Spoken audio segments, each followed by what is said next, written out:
Magandang gabi po sa inyong lahat. Ang mga pagbasa po natin ngayon ay nagbibigay ng paalala at pagpapahalaga sa kahalagahan ng ating kakayahang makinig. Our ability, our capacity, even our readiness to listen. Si Samuel sa unang pagbasa, nagsimula yung kanyang misyon nang matuto niyang malaman at mapakinggan ang tinig ni Yahweh. Lagi niyang pinapakinggan ang tinig ng Diyos. Kaya't naging madali para kay Samuel na tumugon sa paanyaya. Gayun din naman sa ating salmong tugunan, ano po ang ating dalangin? Handa akong naririto upang sundin ang loob mo. Paano tayo makakasunod sa kalooban ng Diyos? Paano tayo magiging handa sa pagsunod sa Kanyang inuutos kung hindi natin kayang pakinggan ang Kanyang sinasabi?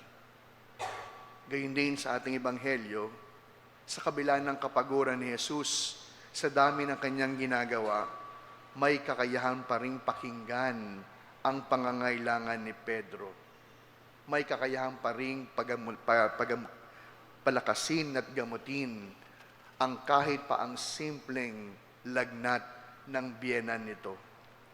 Sa madaling salita, pinakinggan ang mga pangangailangan ng mga taong marami ang kahilingan.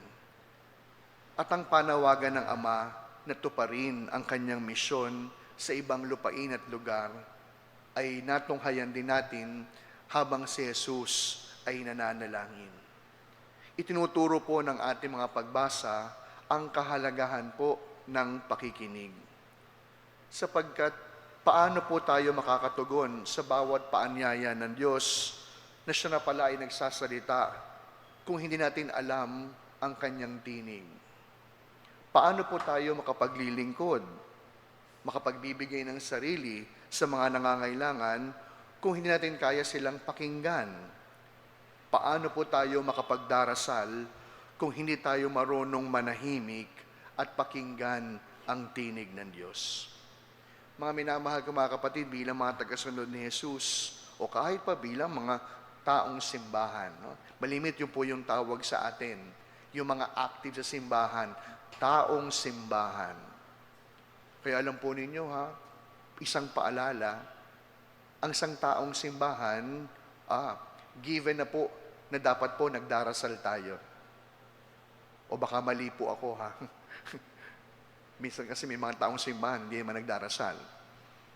Pero inaasahan na sa ating pagdarasal, dapat marunong din tayong makinig.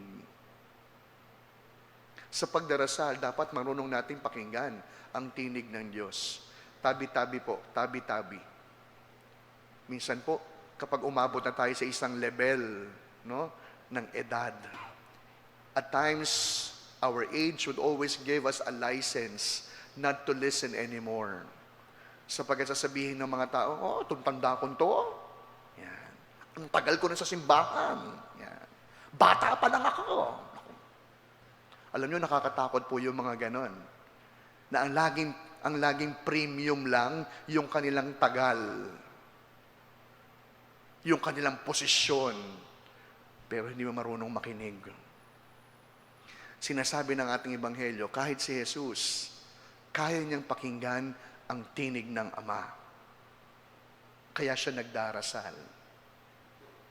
Huwag po sanang maging dahilan yung ating kaabalahan upang hindi na tayo marunong magdasal, upang hindi na tayo handang makinig.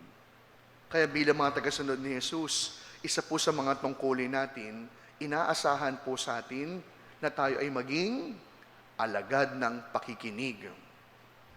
Alagad ng pakikinig. Sapagkat hindi ba't bago pa man po ibigay ni Yahweh ang kanyang utos sa bayang Israel, nagsimula ito sa isang paalala. Ano yon? Shema Israel. Anong ibig sabihin? Makinig ka, o Israel. Shema. At yun po yung panawagan sa atin ngayong gabing ito. Tandaan natin, lagi po natin itong tatandaan, Kapag po kinabagutan na po natin yung pakikinig, kapag po kinainipan na po natin yung pakikinig, ituturing po natin yung pakikinig, isang pagsasayang lamang ng oras at panahon. Ito po yung simula na tayo ay manlalamig. Ito po ang simula na kukupas yung pagmamahal natin, hindi lamang sa Diyos, pati na rin sa kapwa. Sapagat ang tingin sa pakikinig, pagsasayang lang ng oras. Ang tingin sa pakikinig, wala namang kapupuntahan. Kaya kahit pa ang pag-ibig, manlalamig. Kaya sa pagpapatuloy po ng ating pagdiriwang, ngayong araw ng Miyerkules, sa tulong at panalangin ng ina ng laging saklolo, ang ating mahal na Birhen, humingi po tayo ng biyaya na tayo ay handang makapakinig. To listen not only with our ears, but also to listen using our hearts.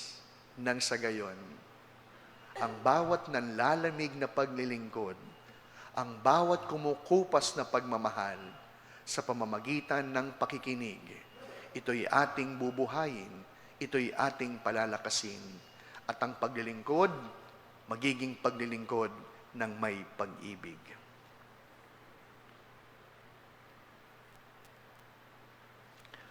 Amen.